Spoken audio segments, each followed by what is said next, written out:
Bwana Yesu, tunakushukuru. Wewe Mungu sio kawaida, na kwenye neno Bwana tunakuomba kaonekane Bwana katika namna ya kipekee sana. Tukuone mfalme ukisema na sisi, tukuone mfalme ukisema na kila mmoja, tukuone mfalme ukigusa maisha ya kila mmoja, tukuone mfalme ukiwisha kila mmoja mahali hapa. Asiwe mtu wa kawaida kwenye semina hii, ukamguse katika jina la Yesu, amen. Tutaenda kusoma neno alafu kumwita Mungu akuonyeshe kwamba wewe amekuita uwe umekuni nani. Tumeelewana? Usiwe tu mlokole unasubiri kuondoka duniani alafu hujui ulikuwa nani kwenye kuita. Si ndio watumishi wa Mungu?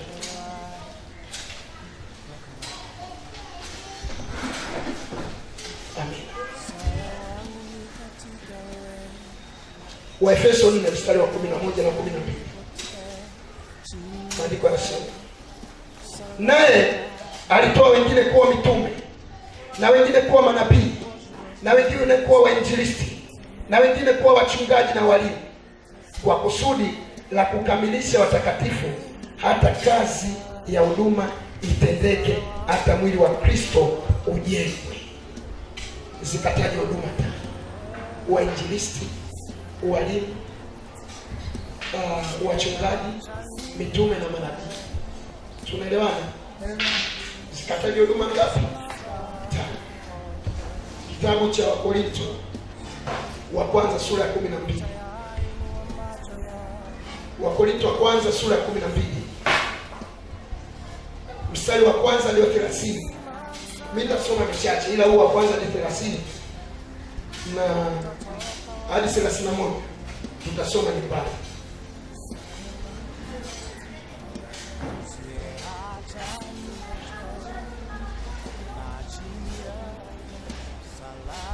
Tutasoma mstari michache kama nilivyosema hapa. Mstari wa 28. Mstari wa 28. Na Mungu ameweka wengine katika kanisa, wa kwanza mitume, na wa pili manabii, na wa tatu walimu, kisha miujiza, kisha karama za kuponya wagonjwa na masaidiano na maongozi na aina ya lugha. Je, wote ni mitume? Wote ni manabii? Wote ni walimu? Wote wanatenda miujiza? Wote wana karama za kuponya wagonjwa? Wote wananena kwa lugha? Wote wanafasiri? Takeni kwa karama zilizokuu na takeni sana karama zilizokuu. Hata hivyo naonyesha njia iliyo bora. Bwana Yesu asifiwe. Mungu anasema wengine amewaita kuwa mitume, wengine kuwa manabii, wengine kuwa walimu, wengine wainjilisti, wengine wachungaji. Hizi ni huduma tano Mungu amezitaja. Lakini kuna mambo mengine pia, kuna karama na vipawa ndani ya kanisa. Tumeelewana? Kuna mtu yeye ni mwimbaji, kuna mtu yeye amepewa kazi nyingine tu, yeye ni muombaji. Kuna mtu amepewa kazi na Mungu, yeye ni muonaji. Nikisema muonaji, unajua uonaji ni mtu mwingine anaweza asipewe kanisani. Labda kwa mfano, kuna watu wanaweza sio waonaji. Ninaposema waonaji, maana yake unaona kwa habari ya mambo bado hayajatokea, yani unayaona katika ulimwengu wa roho kwamba kuna jambo fulani huwa linakuja. Tunaelewana? Sasa Mungu amejaa vipawa na karama kwa watu tofauti tofauti, au kwa namna tofauti tofauti. Kuna mtu anaweza akawa na vipawa, anaweza akawa na vipawa pia. Kuna mtu anaweza akawa na huduma ndani yake. Tunaelewana? Sasa hizi yote Mungu ameiweka ndani ya mtu ili mtu aweze kusimama nayo kwa uaminifu. Ndio maana kuna mtu anaweza kukwambia jambo fulani nililiona. Aliliona kwa nini? Kwa sababu Mungu alimpa ujumbe ili aone. Wangapi ni waonaji?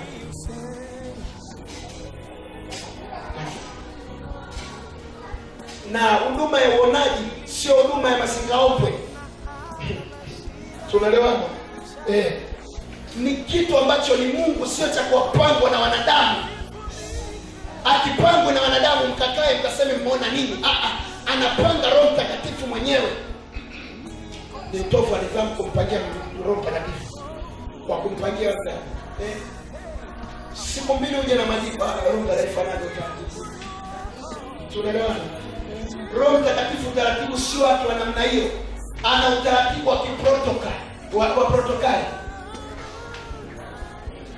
Tunaelewana? Unapomwona Roho Mtakatifu, kusudi lake ni kujenga kanisa. Alikuja kwa ajili ya kujenga kanisa, ndio sifa ya Roho. Kwa kama alikuja kujenga kanisa, ni lazima uwe na ushirika na Roho Mtakatifu kwa ajili ya kujenga kazi ya kanisa, kazi ya Mungu. Kanisa ni mimi na wewe. Tunaelewana? Kwa hiyo kanuni mojawapo ya Roho Mtakatifu ni kuwa msaidizi, lakini nilisema semina iliyopita, Roho Mtakatifu usimfanye kuwa houseboy au house girl. Yaani kila kitu yeye mwenyewe. Unajua kuna familia nyingi house girl ndio kufuria yeye. Kitanda cha mume hapana. Fanye kwa sehemu na Roho Mtakatifu afanye kwa sehemu. Hapo mnakuwa mnaisi. Tunaelewana? Kazi mojawapo ya Roho Mtakatifu ni kuja kujenga kanisa ambalo ni mimi. Wangapi wanasikia sauti ya Roho Mtakatifu? Wachache wanahesabika. Natamani kusikia. Tunaelewana? Kuna sehemu Paulo anampenda sana. Anasema tulitaka kuja kweli, lakini Roho wa Bwana akatuzuia. Sema sio wakati wake. Wakapita ile eneo walipanga wakafanya uinjilisti. Wakaambiwa hapana, usiende hapo. Wakazuiliwa kwenye kitabu cha Matendo, anasema tukazuiliwa na Roho wa Bwana. Tukaambiwa hapana hapa. Tukapita.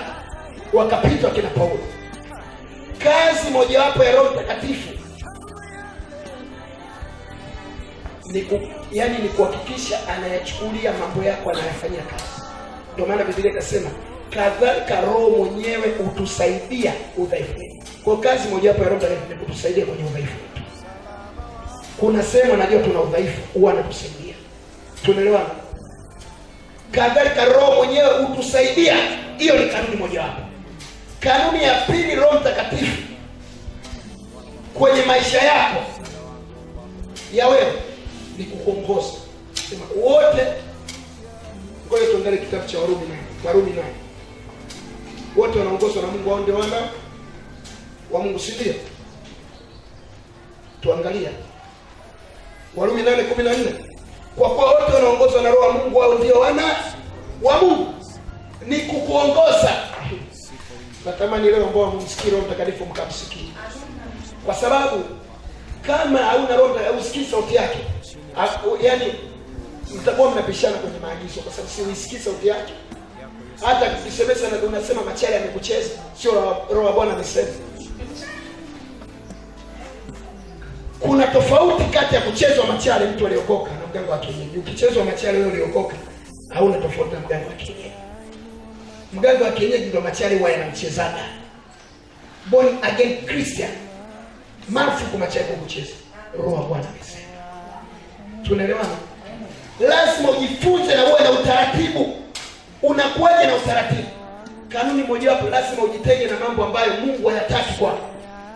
Kuna mambo sio dhambi unajua, ila lazima utajitenga automatic yale mambo yatajitenga. Kwa mfano, kuangalia taifa habari sio dhambi.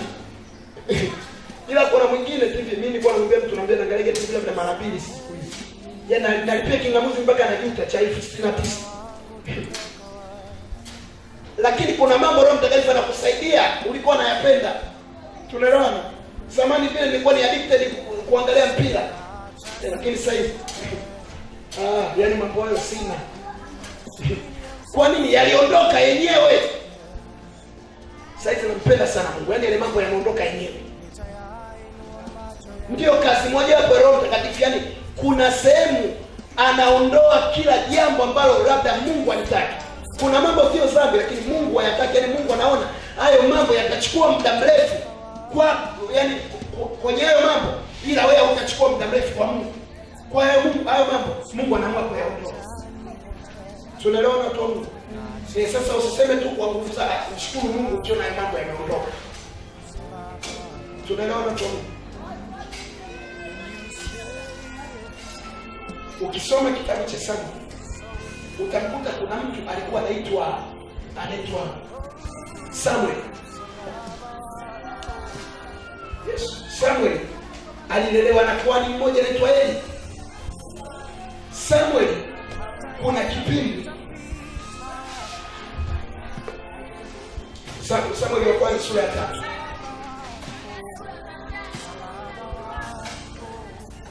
Ukisoma kuanzia mstari wa kwanza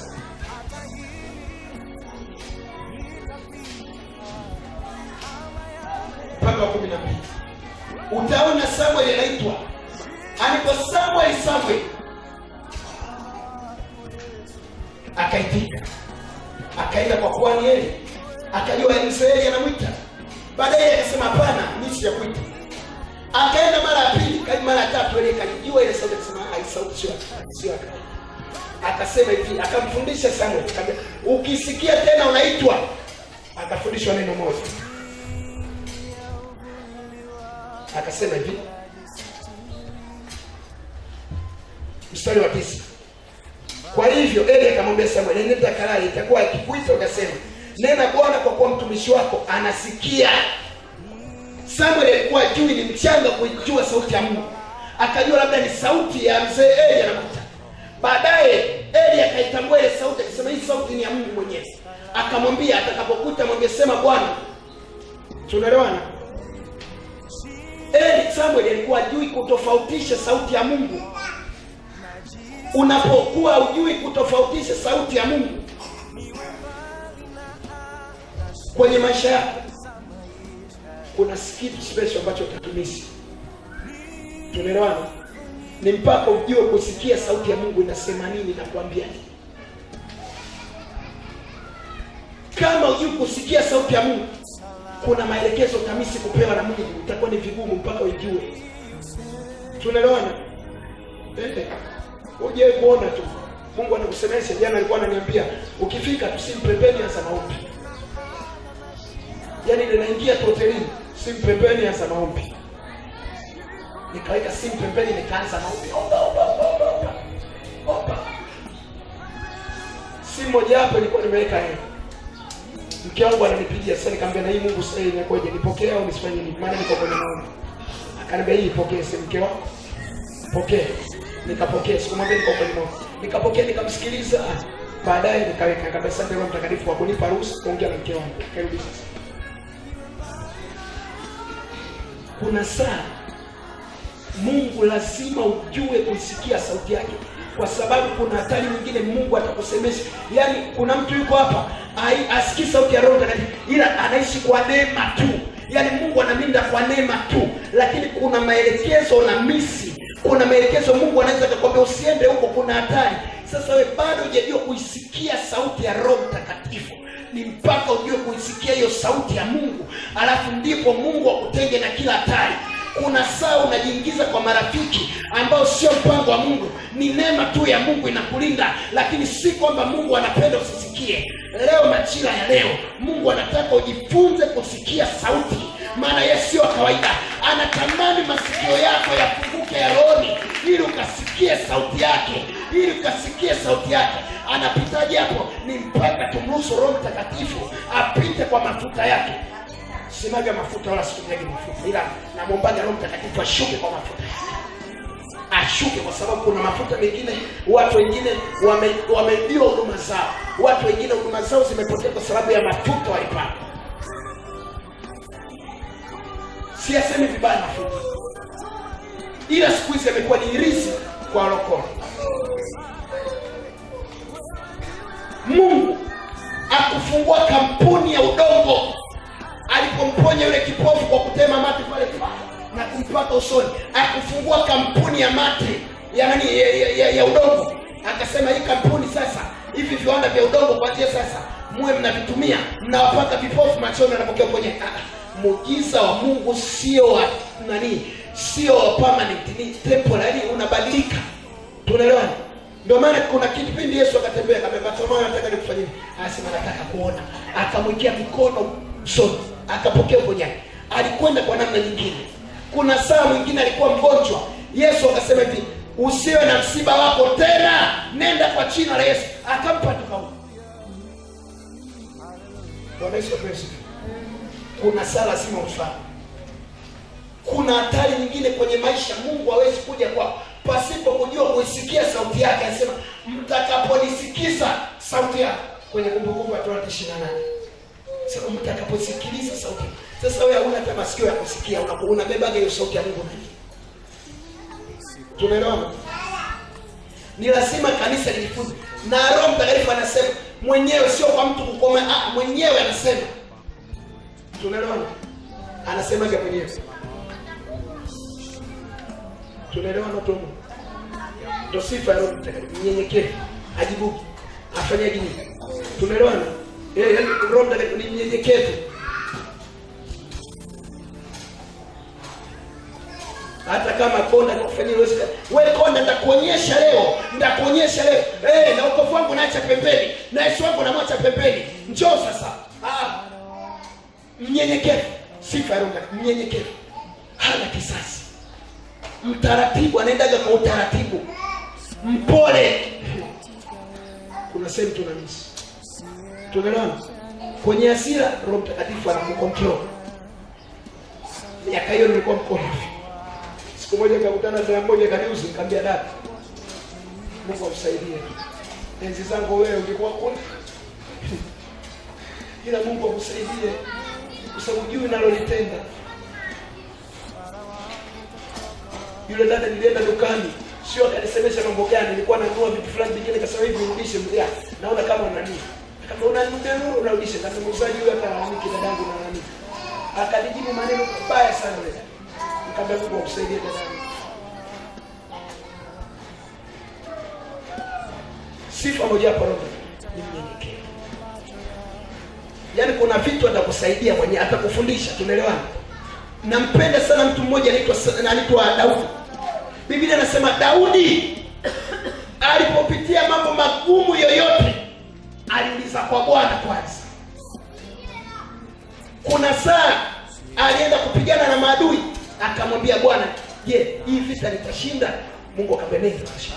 Ile Samueli wa kwanza sura ya 30. Akashinda. Biblia inasema Daudi akateka nyara maadui zake, akawarejesha ndugu zake. Akarejesha na mali zilizoibwa. Unajua kuna watu wanaenda hata chuo kikuu, mtu anamuuliza tu babake, nisome iko gani? Si kweli. Au nisome fakati gani? Huwa anaulizwa Roho Mtakatifu, sio babako mzazi, anaulizwa Roho Mtakatifu. Tunaelewana? Unaniona nisome nini?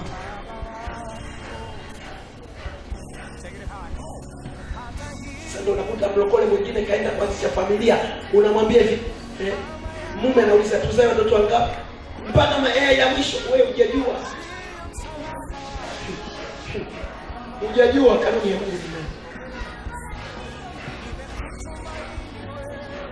Na unajua Roho Mtakatifu pia ana viashiria fulani. Yaani kuna viashiria fulani Mungu mwenyewe akishuka, kwa mfano juzi nilianzega maombi bafuni, nikawa namshukuru. Yaani naanza kunena kwa lugha bafuni kabisa. Mungu ndio utaratibu gani? Ikabidi haraka sana nitoke. Nianze kwa nilikuwa naangamiza falme fulani nazipiga. Hizo falme kweli baadaye nikaona nina vita na hizo falme. Nikatoka, nikaanza sasa. Anza kuomba, naomba. Kuna wageni wamekuja, ikabidi tu huko nje waambie Bwana, mtumishi kuna mtu anaongea naye. Hamwezi kuendana naye. Nikawa kidogo niko na maombi, natoka wageni wote wameshaondoka nani. Yaani kuna unajua Roho Mtakatifu hanaga mipaka. Tunaelewana? Huko uliko jikoni, sijui hapo utajua wewe mwenyewe. Nani ukionaje dalili hizo, yani ni mpio moja kwa moja, yani unajua kabisa hapa. Juzi nilikuwa naambia watu kuna zamu 8 za maombi. Kuna zamu 8 za maombi. Nitakuja kuwafundisha semina hii. Nakuja kama nitapata kitu. Zamu ziko hizi 8. Hizo zamu zimegawanyika 4. Nyinyi mnalala saa 9. Saa 9 hiyo wanaosimamaga hapo kwenye hayo maombi ya saa 9 utaki kwenda kinani kisembeseni. Ndio mida ambayo wachawi wako kwenye mifagio yao, wanatumia sio nyumba hadi mifagio. Wanapandaga kwenye mifagio kwenda kufanya uchawi.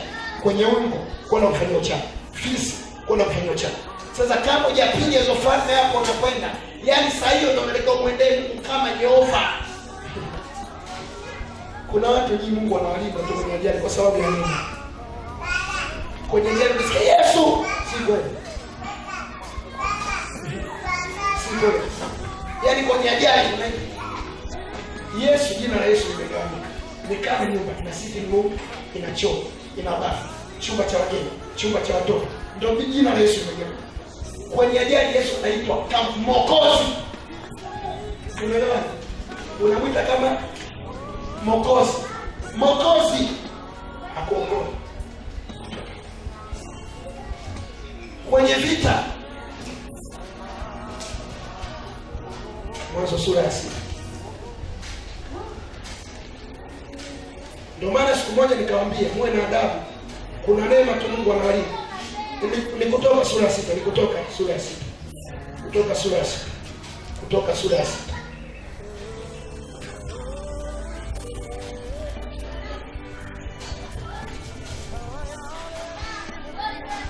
Kwanza mstari wa kwanza ni wa pili, nasema Bwana akamwambia Musa, sasa utaona nitakapomwendea Farao, maana kwa mkono hodari atawapa ruhusa kwenda zao, kwa mkono hodari atawafukuza katika nchi yake. Kisha Mungu akasema na Musa akamwambia, mimi ni Yehova, nami nilimtokea Ibrahimu na Isaka na Yakobo kama Mungu Mwenyezi, bali kwa jina langu Yehova sitajulikana kwao.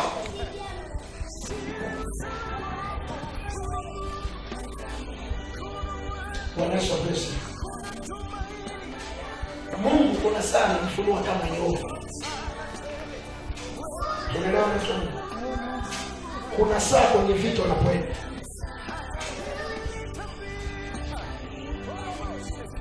Mungu anajifunua kama mtu wa vita. Kutoka 15 mstari wa 3. Biblia inasema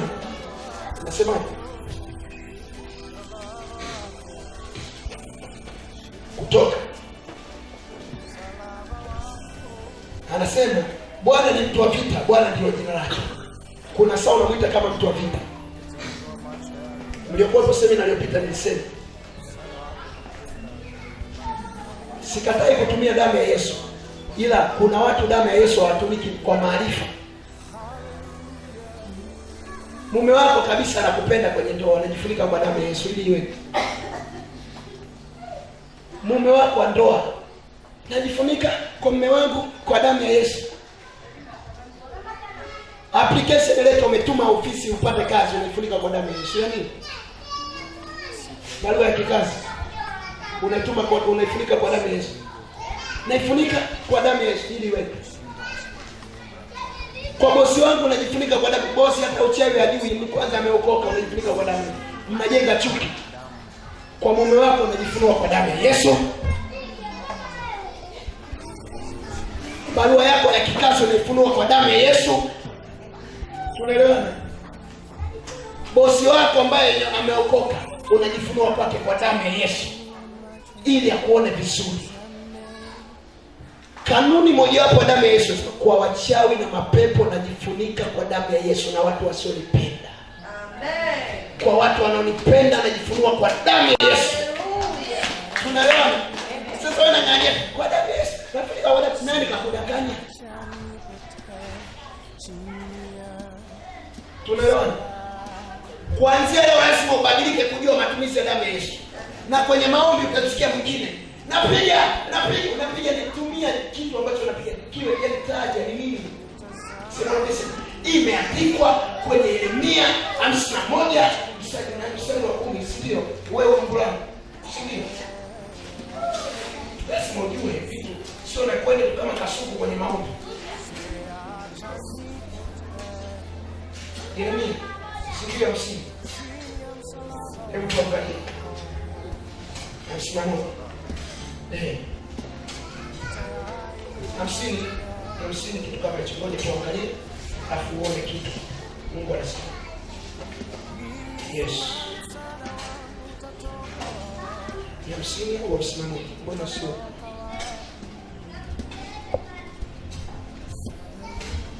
Inasemaje?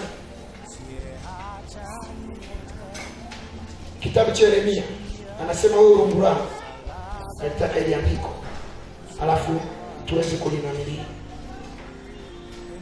Unatumia lungu la Yesu, si ndio? Watu wa Mungu. Yeremia 51:20. Yes, Yeremia 51:20. Sema wewe lungu langu na silaha zangu za vita. Kwa wewe nitawavunja mataifa, na wewe nitaharibu falme. Kwa hiyo unaingia kwenye mambo na shetani na kupunja kwa lungu la nani? La Yesu Kristo aliye hai. Tunaelewana? Au na kuchapa. Biblia inasema Bwana ni mchungaji wangu. Ukiona Bwana ni mchungaji wangu, ndio Bwana ana fimbo. Mchungaji yote yule anatakiwa awe na fimbo, sifa moja. Sawa sawa na Zaburi 23, na kuchapa kwa fimbo ya mchungaji wako Yesu Kristo, wewe pepo. Kuna saa unaenda kwa kutumia moto ulao, nateketeza kila madhabahu na kambi za kijeshi za kipepo kwa moto ulao, sawa sawa na Ibrania 12:29. Tunaelewana? Sawa sawa na Ibrania 12:29 unatumia. Sawa, umekaa kinyonge ujui tu. Na kuchapa, na kupiga. Uwe kweli. Natumia damu ya Yesu. Kuna saa tumia damu ya Yesu, anasema natumia damu ya Yesu kufuta njia zenu zote. Imeandikwa kwenye Ibrania 12:24, damu ya Yesu ya kunyunyiza inanena mema kuliko ya Abeli. Natumia damu ya Yesu kukushinda. Imeandikwa kwenye Ufunuo 12:11, wakamshinda kwa damu ya mwana kondoo. Natumia damu ya mwana kondoo. Unataja. Tunaelewana? Ile Ufunuo 12:11, Waebrania 12:24. Na baada ya maombi walokole wengi sana wanapata kisasi, sio kwa nini? Akimaliza, unajua sasa nakuelekeza kanuni mojawapo. Kanuni mojawapo ya maombi, baada ya kumaliza kufanya maombi, hata kumfungua mtu aliyefungwa pepo, haribu kila roho ya kisasi sikufuatilie kwenye maisha. Yaani unapomaliza huduma hiyo, haribu kila roho ya kisasi, kataa kwa jina la Yesu. Sema nakataa roho ya kisasi kunifuatilia. Ninaharibu malango yao. Roho ya kisasi kwenye maji, roho ya kisasi kwenye chakula, roho ya kisasi kwenye afya yangu, roho ya kisasi kwa watu wangu wa karibu, roho ya kisasi kwenye ndoa yangu, roho ya kisasi kwenye mahusiano yangu, roho ya kisasi kwenye kazi yangu. Unaharibu kwenye biashara. Kataa roho ya kisasi ya mapepo. Ndio maana mlokole naweza kumwambia Bwana, nifanye maombi na una tumbo linaniuma. Maana yake kukemea roho ya kisasi. Tunaelewana tu? Lazima tuweze kuelewa. Ndivyo kazi ambayo Mungu ametupatia. Lazima tutumike vizuri. Tunaelewana? Lakini haya yote yatakuja kwa kujua sauti ya Roho Mtakatifu vizuri. Kumbuka Roho Mtakatifu alisema. Kumbuka Yesu alisema kwenye Yohana 14:16-26. Yohana sura ya 14 mstari wa 16-26. Yesu anasema nitamleta msaidizi. Akusema nitaleta visaidizi. Tunaelewana tu wa Mungu. Leo hii tuna walokole wamekuwa mazezeta wa kiroho kwa sababu ya maji, perfume za upako, stika za upako. Na shida zao ziko pale pale. Wamekuwa wafifu. Laziness wa kiroho. Hawezi hata kuomba. Nasikia simu nabii, siku leo nimeshinda kulala, maji yako yameisha.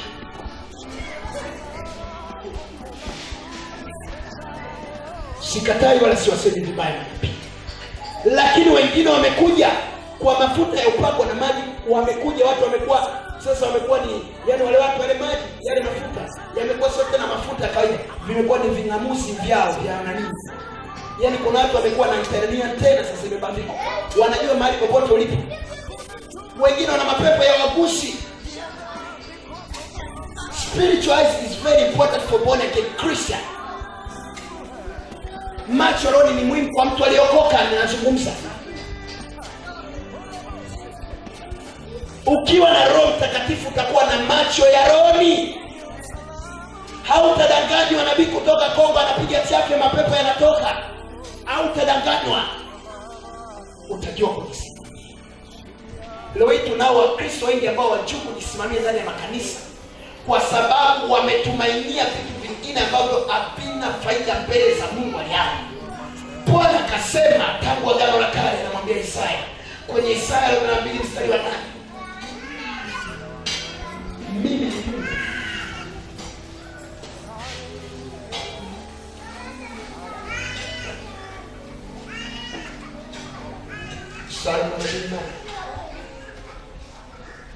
Mimi Bwana ndio jina langu, na utukufu wangu sitampa mwingine, wala sitawapa sanamu sifa zangu. Liko jina ambalo Yesu aliliacha, akasema na huyo msaidizi. Hebu tuangalie Yohana 14, nikuangalia. Huyo msaidizi Roho Mtakatifu alikuja duniani kwa jina la Yesu. Nimalizie hapa ili tuweze kuomba. Natamani watu wafahamu vizuri kwamba Mungu amewaita ili wawe kina nani. Anasema mstari wa 13, nani mkiomba lolote kwa jina hilo nitalifanya, ili Baba atukuzwe ndani ya Mwana. Mkiniomba neno lolote kwa jina langu nitalifanya. Anaendelea hapa Yesu. Ukiendelea hadi 16 anasema hivi, huyu msaidizi alikuja kwa jina la Yesu. Zamani aliitwa majina mengi. Zamani aliitwa Roho wa Bwana, zamani aliitwa Roho wa Yesu. Kuna sema anaitwa Roho wa Yesu, kuna sema anaitwa Roho wa Bwana. Lakini Yesu akasema nitamleta kwa jina langu. Huyo mtamwomba yeye. Kupitia huyo nyinyi mnaweza. Yaani kuna vitu mnataka muelewe watumishi wangu. Wawili tunaweza tukawaomba kwa majina yao, Yesu na Roho Mtakatifu. Na si kingine. Hata kama kanisani kwako alikwambia waomba kwa jina la mama fulani.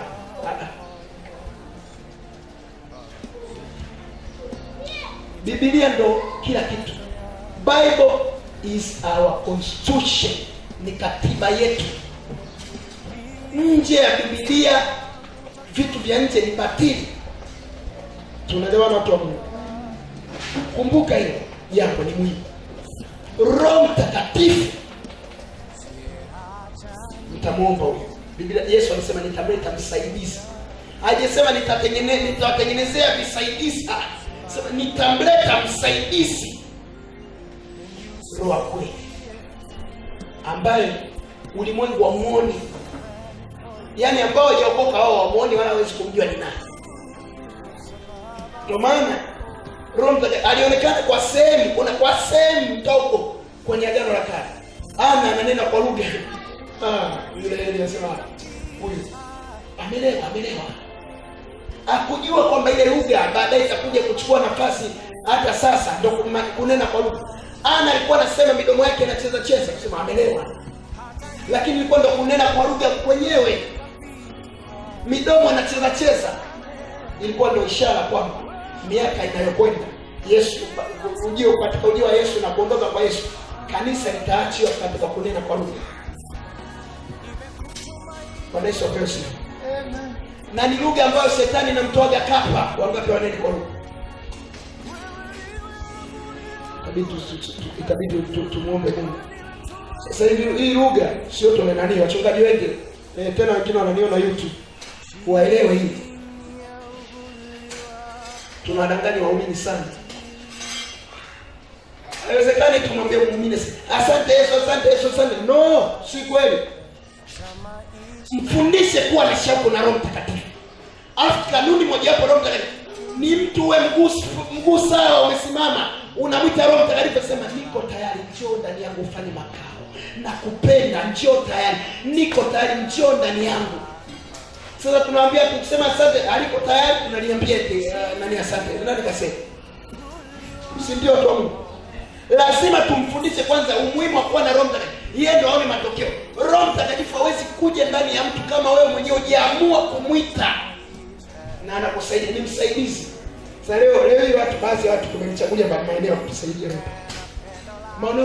Mahusiano nisaidie. Ila kuvaa Mungu anaangalia moyo.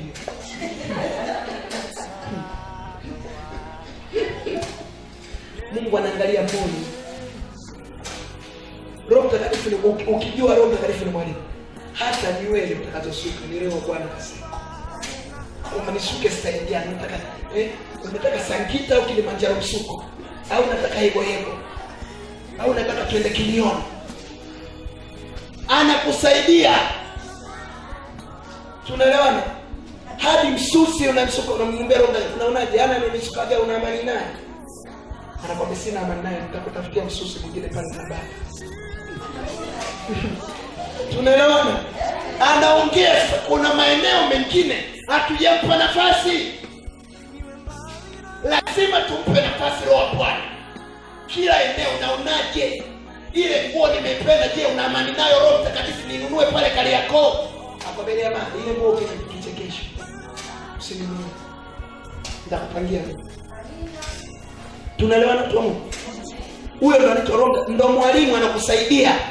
Roho Mtakatifu anaonaje ninavyoongea? Sina nabarikiwa sana, Mungu akubariki. Yaani mwenyewe kazi yake ni kubariki pia. Anakusaidia. Biblia uelewe na sisi. Yaani ni ujinga. Siku moja nimeenda sehemu fulani na kuta mtu anashuhudia, kasimama mbele. Namshukuru Mungu nilikuwa sina usingizi, baada ya kushika Biblia nikasinzia. Nikasema chembu chinga nini? Kasinzia, unajisifu kabisa. Ushuhuda huu sio ushuhuda, very rubbish testimony. Ndio maana naomba wachungaji kaeni vizuri. Ushuhuda kabla hujaletwa mbele, wewe mwenyewe usikie kabisa ndio ulivie ukapelekwa. Tunapata binti kaanguka kwenye dhambi ya uzinzi.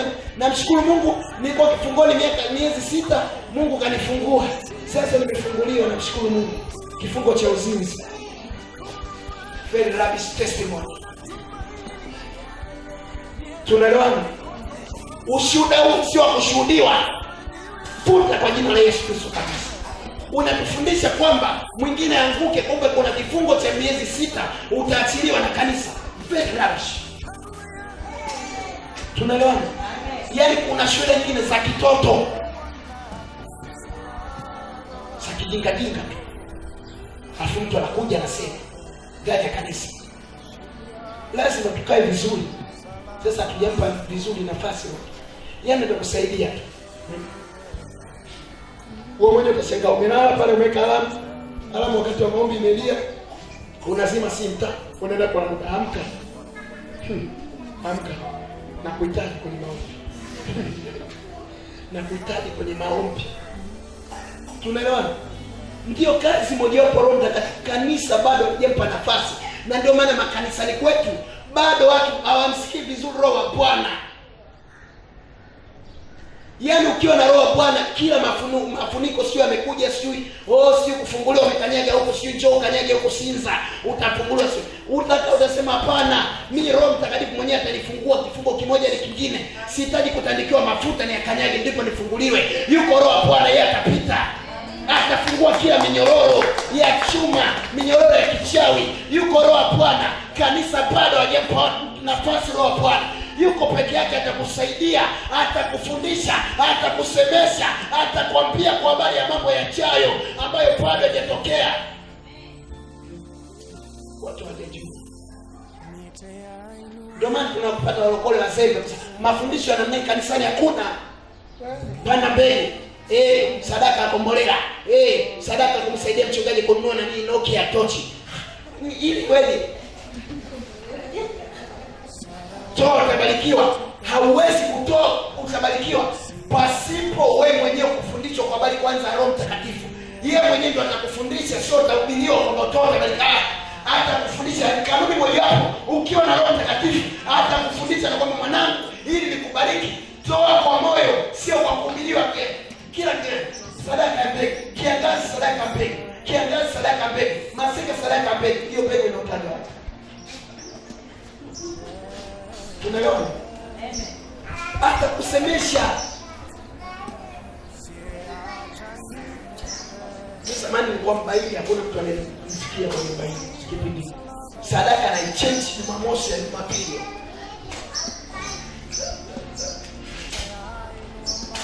Niliokoka 2003 nimekuja kujua umuhimu wa kumtolea Mungu.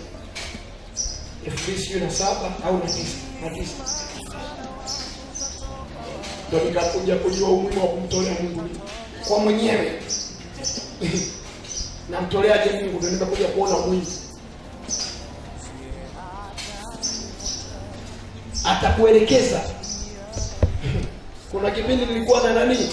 Na yeye imeenda shule fulani. Nikasui na 3 FB nikasema ina ibada itanisaidia kwenye ningo ya mtoe 1000. Nafika kwenye chombo cha matoleo. Kwa Bwana ananiambia nitaka hii. ile ulioibakiza mfukoni irudishe. Pale nikaitoa nikaiweka. Sawa.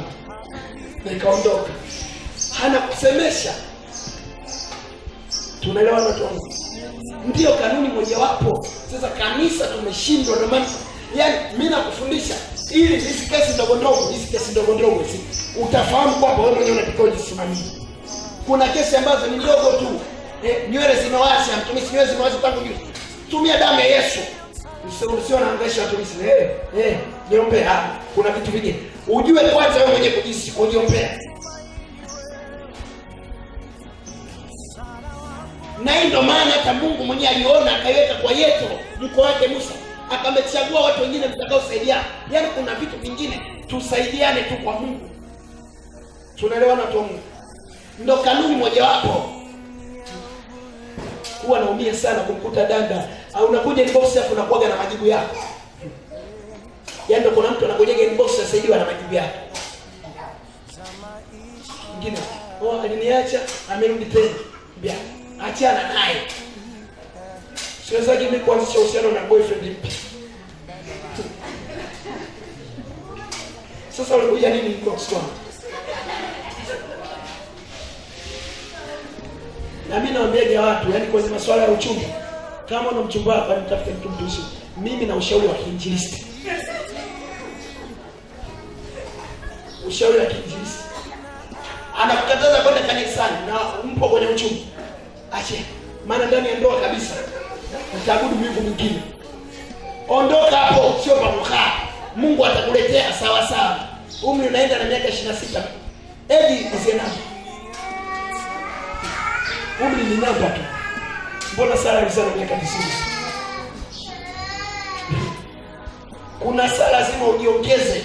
Tunaelewana? Mtu ana mtumishi. Kanikopa mpaka kamaliza na mwanangu. Unaona wewe ni mtu ana namna gani?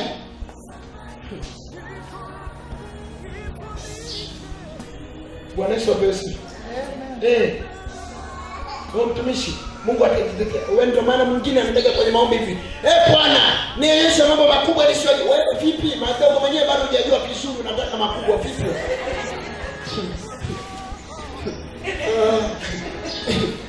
Unajua kuomba unatania. Madogo yenyewe hujajua vizuri unataka makubwa nini?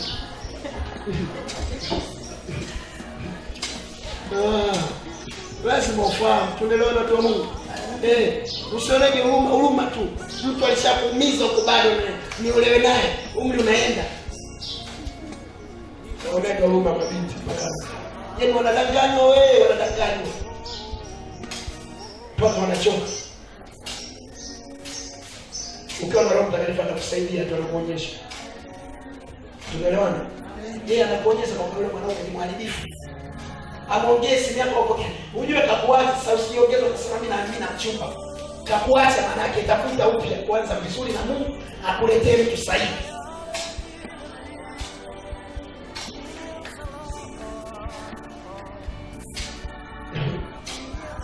Baba mmoja alikuja nimwombee mwanamke wa pili. Kama Spani gazi. Spani. Nikienda kule sinafanya nini, nikirudi huko sinafanya nini? Mwingine kaja kwa mbele yake natoka kabla hiyo barabara. Nimepata tu. Mara ya kwanza ilitoka, mara ya pili kabla, mara ya kwanza ulikoje, mara ya pili tuseme basi. Mara ya kwanza tuseme tufanye bahati mbaya. Mara ya pili tena bahati, na mara ya tatu bahati. Kabla ukoka acha ujanja. Ukoka acha ujanja.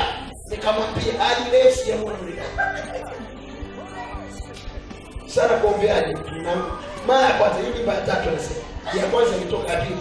Yaani na watu tofauti. Alafu useme ni bahati mbaya. Na kupiga za kiinjilisti kwa jina la Yesu. Okoka acha ujanja. Yaani ni bora umpate mtu ambaye hajaokoka kabisa, wale ndugu zetu ambao hajaokoka ndio utawasaidia. Sasa wewe kabisa unamfahamu Yesu. Bado ni kusudi tu. Unamfanya Yesu wako ni majaribio. Tunaelewana tu Mungu. Yesu sio majaribio. Ukiwa born again Christian, ukiwa ni mdada, don't shake your body before marriage. Tunaelewana? Usisheki mwili wako ukakubali. Unaenda.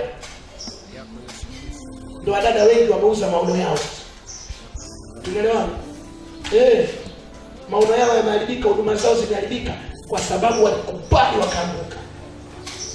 Roho Mtakatifu yeye huwa amesioka. Atakusaidia. Tunaelewana? Sifa moja hapo, mimi ndio ningekuwa kanisa ni kweli. Wewe una mchumba. Wanaondoka na mzee wa kanisa. Mnaenda mmewekwa sehemu ya wazi, mnaongea. Nikimaliza kila mmoja anapelishwa kwake. Haya mambo sasa yamepotea kwa Tanzania. Kwenye makanisa yetu. Enzi hizo. Mchumba. Yaani mnamaliza kuongea, yule kapelekwa kwake. Na wewe alikuwa bwana nimekuja nimekabidhi mtoto wangu. Asitoke. Ila kwa hivyo ni kwenye mitandao kuna dada mmoja miaka iliyopita Shinyanga alijinyonga hivi, wakapigana picha mbaya wanatumiana kwenye inbox za. Kumbe yule dada akakosea katuma kwenye grupu la kwaya ya kanisa. Mimi na kauli moja, dhambi moja usana dhambi nyingine. Ile dhambi ikazaa kujiua, akajinyonga. Picha. Ndio maana kuna vitu lazima uepuke kwenye kipindi cha uchumba. Maswali ya kijinga, umevaa nini? Are you dobi? Umekula nini? Wewe ni mpishi mkuu? Are you chief cook? Maswali ya kijinga tu. Tunaelewa na mabinti ambao mjeolewa. Maswali namna hii ni very rubbish, mtu asikuulize. Kwa baadaye anazaa. Hebu nione. Shetani mjinga kweli. Au nakubali kukusifiwa. Una hipsi nzuri. Asante kaka, asante. Kesho na kesho kutwa mabega. Kesho na kesho anakinafsisha viungo kimoja ni kingine. Upendo huwa hachagui baadhi ya viungo. Upendo uchagui kusifiwa baadhi ya viungo. Ndio sifa mojawapo ya upendo wa Yesu. Tunaelewana somo? Okay. Nimalizie kwa kusema Roho Mtakatifu ni nafsi nafsi ya tatu ya Mungu. Tunaelewana? Alikuwa tangu enzi za uumbaji. Kitabu cha Mwanzo.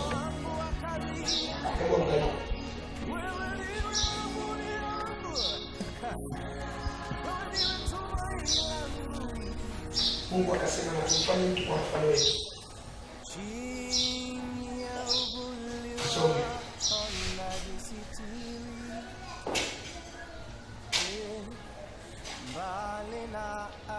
Ili uweze kama Mwanzo ngapi?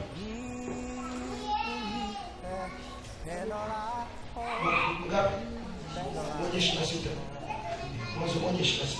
Mungu akasema na tumfanye mtu kwa mfano wetu.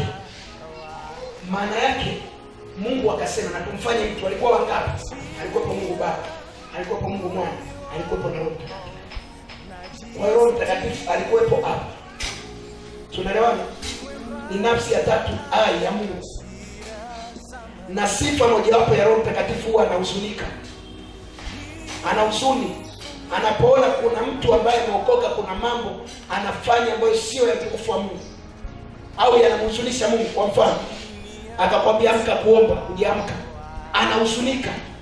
Waefeso 4:30 mpaka 31. Waefeso 4:30 hadi 31. Tunaelewana? Sifa mojawapo Roho Mtakatifu anahuzunika.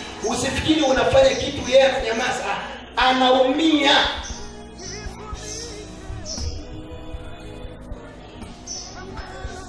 Kwa lugha sahihi sema Roho Mtakatifu anahisia. Si ndio watu wa Mungu? Ukishaokoka kuna vitu lazima uvikubali kuingia agano nao.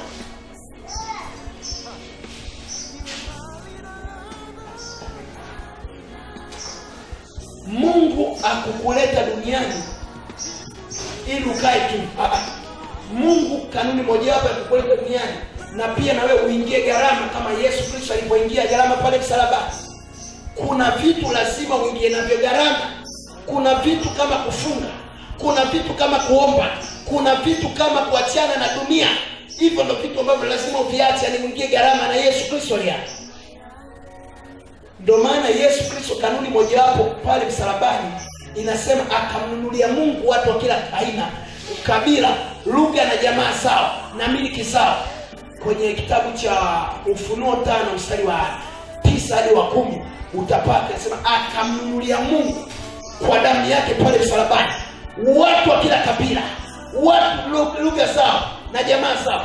Mungu aliingia msalabani kwa gharama ya damu yake, akatununua kwa gharama ya damu za mafahali, damu za wanyama, damu zote hizi akatununua mimi na wewe.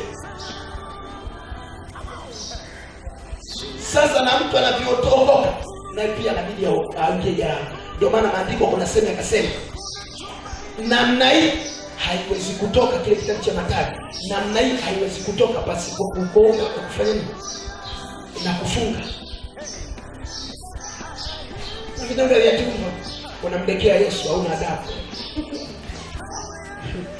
Siwezi kufunga na vidonda vya tumbo. Mama mjamzito mimi. Siwezi kufunga. Nani kakudanganya usiku kufunga? Pregnant is not disease. Ujauzito sio ugonjwa. Saa 12 hadi saa 6 mchana inakuhusu. Tunaelewa? Wewe mbona unasema mjamzito saa 12 asubuhi hadi saa 6 mchana inakuhusu? Masaa 6 tumtolee Mungu. Mjamzito. Kuna watu walikuwa wajawazito huko. Na kwenye Biblia tunasoma akajifungua salama. Wewe leo hii unajisema mjamzito. Kwanza maombi ya namna hiyo anamtengeneza mtoto ndio anakuja kuwa mtumishi mzuri. Si ndio? Si ndio watumishi wa Mungu? Mtoto anakuja kuwa mwinjilisti. Mtoto anakuja kusimama. Ndio maana mzazi asome Biblia yake kazi yake kenua tumeni. Biblia asome. Utasikia mimi mtoto wangu, mtumishi wangu, nisaidie kwa mwanangu mtundu huyo wewe. Mtundu. Afahamu maana ya mtundu ni nini? Angekuwa anafahamu asingemwita mtoto mtundu. Maandiko yanasema mtu afikiriaye kutenda maovu watu watamwita mtundu. Mithali 24 mstari wa 8. Mtu afikiriaye kutenda maovu watu watamwita mtundu. Ndio maana kuna walokole wengine wanalogeka tu mapema. Yaani kanisani yupo aliokoka. Akipata ujauzito, Isaya, I'm pregnant, pray for me. Mama kijacho andika kabisa.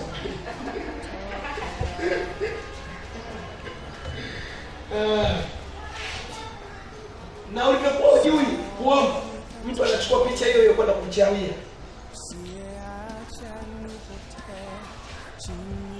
Kanisa lazima tusimame kwa Yesu. Lakini unasimamaje kwa Roho Mtakatifu? Nakupa assignment zoezi. Utakapoingia nyumbani kwenu, utakapoenda, mwite Roho Mtakatifu, mwambie kwanza kama unaona chumba chako, mwambie kwanza sasa chumba changu kiwe ni makutano ya mimi na wewe. Chumba changu hiki kiwe na uwepo hapa. Nimesikia habari zako. Zima simu. Omba, mwambie nimesikia habari zako leo. Na kuomba ushuke mahali hapa. Na kuomba uonekane mahali hapa. Roho Mtakatifu nakuita mahali hapa. Vuvia nguvu zako, nione uwezo wako. Ita nguvu. Yeye ni mshauri wa ajabu. Atashuka atakushauri. Ataweka makao. Punguza baadhi. Kanuni moja hapo Mungu lazima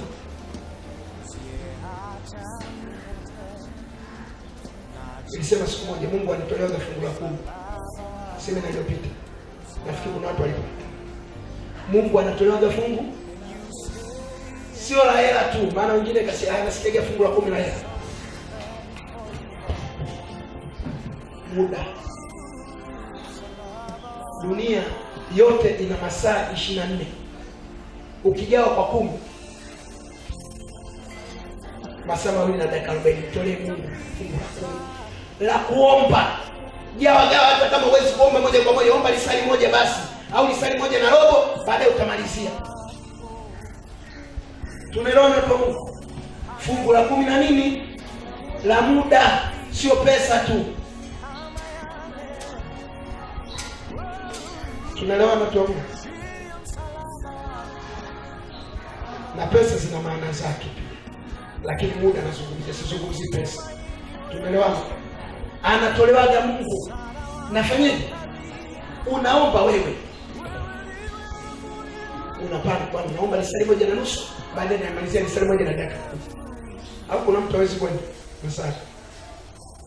Na vitu vingine unaomba kwa hekima. Unajua kuna mtu mwingine akwambia, mtumishi niombe mume wangu kanipiga kibao. Yaani huyu mtu unaona shida na kumshauri, unamwambia hata mimi ningekuwa wewe ningekupiga kibao.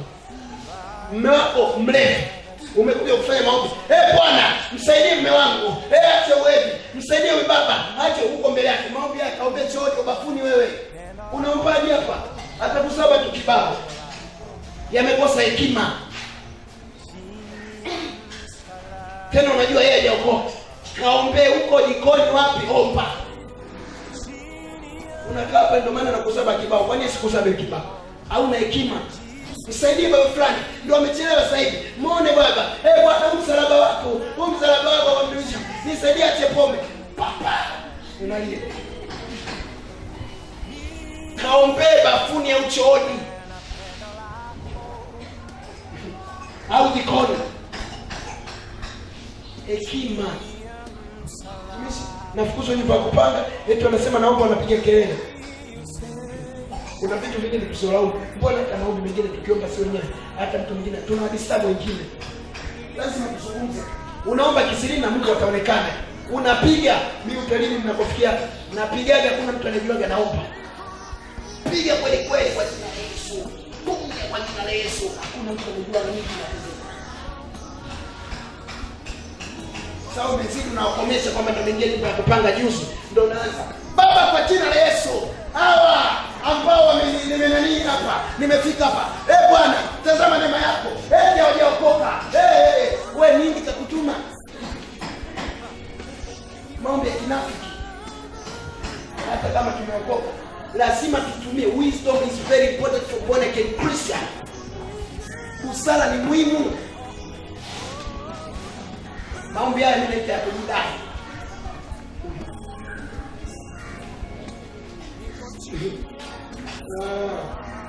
Na kama una kazi ya kufanya, shetani anakupangia kazi. Tunaelewana? Maombi kama haya basi, kama hujui kuomba keki, nenda hata baharini. Damu mmebarikiwa, mna bahari nzuri. Mimi nikifikaga pale mbele ya Mungu, yaani mimi ukiniweka dai bahari, sijui. Na kwa kila siku nakuja kupiga maombi. Tena mimi napendaga sana maombi ya kutembea. Yaani natembea kule hadi kule. Natembea mimi ndo najiona hapa nimeomba. Unatembea unamaliza, tena unamaliza kama sana ndani. Watu hawajui tu, wanakuja inbox kutumisha ile jibu andika message. Hawajui ninakuwa na huduma mpaka nikirudi. Jumatatu wenyewe sipokeaje simu. Sauti haitoki. Haitoki mpaka Jumanne ndio inaanza kutoka. Sasa mtu anakuja hata kupokea sio kama siongezi. Ukitaka kunitafuta saa 3 usiku ndio. Napatikana tunaomba hata sana. Bwana Yesu pesa. Roho Mtakatifu atakupa hekima. Atafunga mdomo wako. Maana mwingine ana maneno ya kiajabu alikuwa nje. Maba niwe katangaze. Maneno haya ndio ndio maana mimi nampenda sana. Nafikiri sana Daudi alisema kwenye kinywa changu Mungu weka ngojezi, yani weka mlinzi. Hata akaika kuzuia maneno mabaya.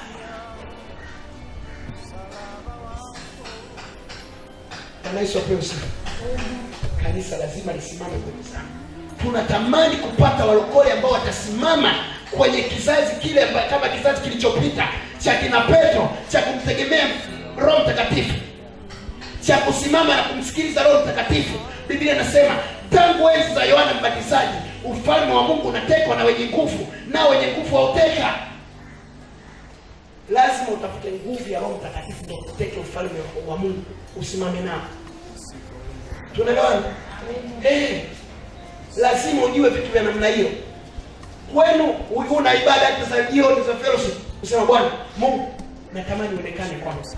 Kwa njia na establish ya ibada na inazianzisha ibada hapa za jioni ndani ya nyumba.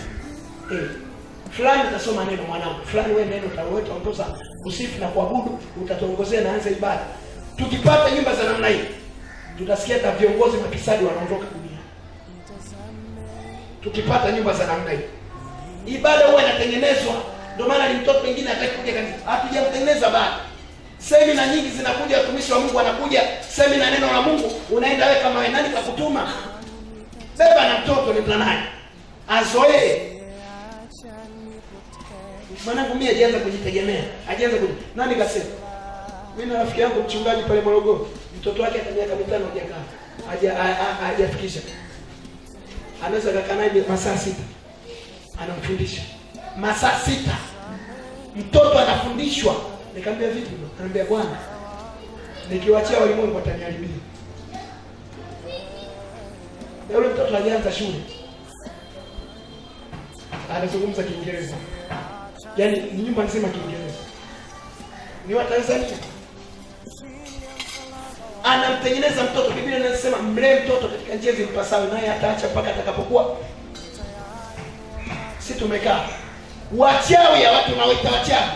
Wanaanza kufundishana tangu tumboni. Unajua kuona. Mimi nimewahi kuona, nilikuwa naomba na binti. Tangu tumboni mama yake ni mchawi. Uona kaa tu bado umri wake nani kasema? Bwana Yesu Kristo. Kanisa lazima lisimame. Linasimama vipi? Kwa kumtegemea Roho Mtakatifu. Ni mwalimu. Omba usaidizi. Biblia ina wasaidizi wao wawili. Kwenye Biblia kuna wasaidizi wawili. Msaidizi mwingine ameandikwa kwa herufi ndogo kuonyesha kama hata yeye anatakiwa mtegemee Roho Mtakatifu. Msaidizi ya mwanamke. Biblia inasema Mungu akamfanyia Adamu msaidizi. Ile neno msaidizi imeandikwa kwa herufi ndogo. Huko kwenye Yohana Yesu akasema nitamleta msaidizi. Msaidizi huko imeandikwa kwa herufi kubwa. Herufi kubwa.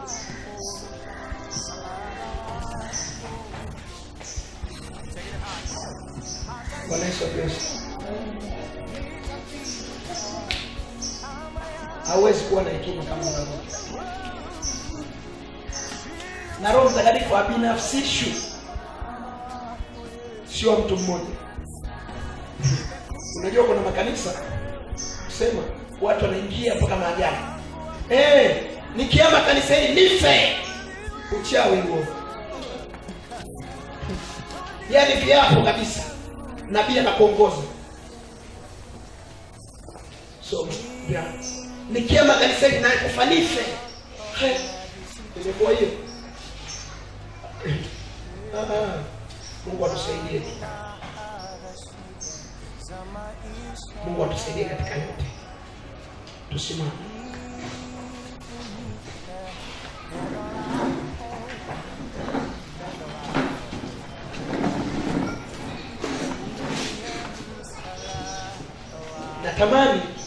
Ninatamani Jesus.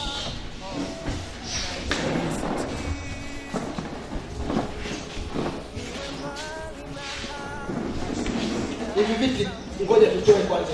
Naogopaga sana upako ukizidi mtu adondoke viti hapo avunje.